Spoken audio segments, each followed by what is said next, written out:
Hey guys, तो शाम के बज गए हैं 5:30 और हम जा रहे हैं अपनी दीदी के घर।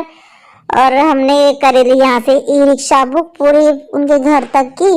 क्योंकि एक्टिवा पे हमें 2 एक्टिवा लेनी पड़ती है अलग अलग, तो हमने सोचा ई रिक्शा से चलते हैं, आराम से दोनों साथ में चले जाएंगे और बच्चे भी साथ में चले जाएंगे। तो हमने ई रिक्शा भी बहुत एंजॉय करा। फिर मैंने एक मतलब जो सीधा रास्ता था वहां से ले गई और एक खेतों का रास्ता था, तो ये लोग कह रहे थे कि तू कहाँ से ले आई है, हमें इतना सुनसान रास्ता है।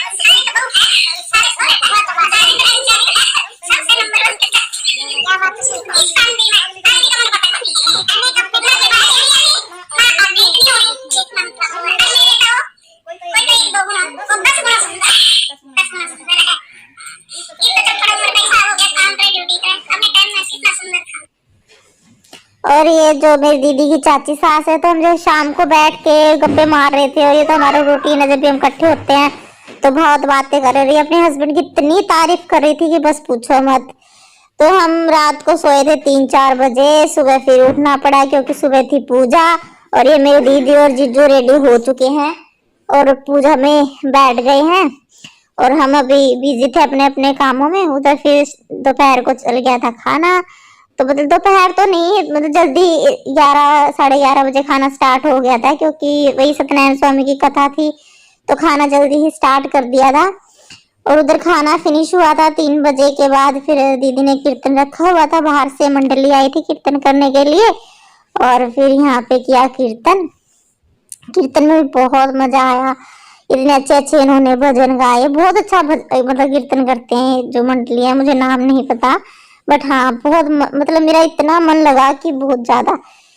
और फिर हमने डांस भी किया। अभी मैं डांस कर रही हूँ, जो मेरी दीदी की चाची सास है उन्होंने मेरे साथ डांस किया। फिर उधर से मेरी सिस्टर की सास भी आ गई, उन्होंने तो पूरी मस्ती करी है। देखो ये मुझे कैसे ठुमके मार रही है, और इतना तेज मार रही थी कि मैं मतलब दूर जाके दूर दूर गिर रही थी।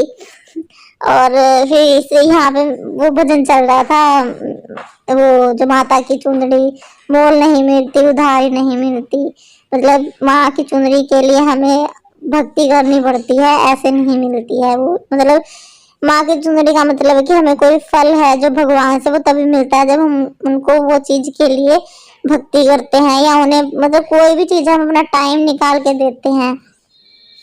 और बहुत मजा आ रहा था, और मस्तियां भी चल रही थी कीर्तन में भी। और फिर ये लोग बता रहे थे कि अपने भजनों के थ्रू ही कि हम जो भगवान को या किस्मत को दोष देते रहते हैं।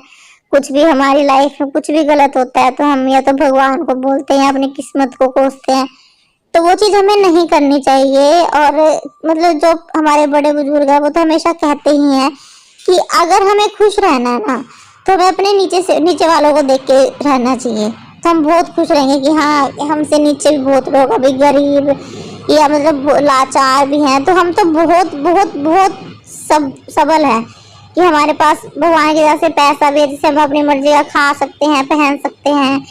और अगर हमें सक्सेस होना है तो हमें हमेशा अपने से ऊपर वालों को देख के चलना चाहिए। यहाँ पे फिर कीर्तन हो गया फिनिश, और माता की आरती हो रही है। आरती के बाद फिर सबने चाय पानी लिया, कीर्तन वालों को हमने खाना खिलाया, फिर ये लोग अपने चले गए घर। फिर हम अपने खाने में लग गए, खाना वाना खाया सबने, और फिर रात को खाना वाना खा के फिर हमारे वही बातें स्टार्ट हो गई थी। रात को पूरी रात अपने बातें मारी, और फिर सुबह उठ के फिर हमने चलने की करी तैयारी, पैकिंग वैकिंग करी। दीदी ने बहुत सुंदर सुंदर सूट दिए हम दोनों को, और मैं वो स्टिच कराऊंगी, फिर मैं दिखाऊंगी आपको, आप बताना कैसा लगा।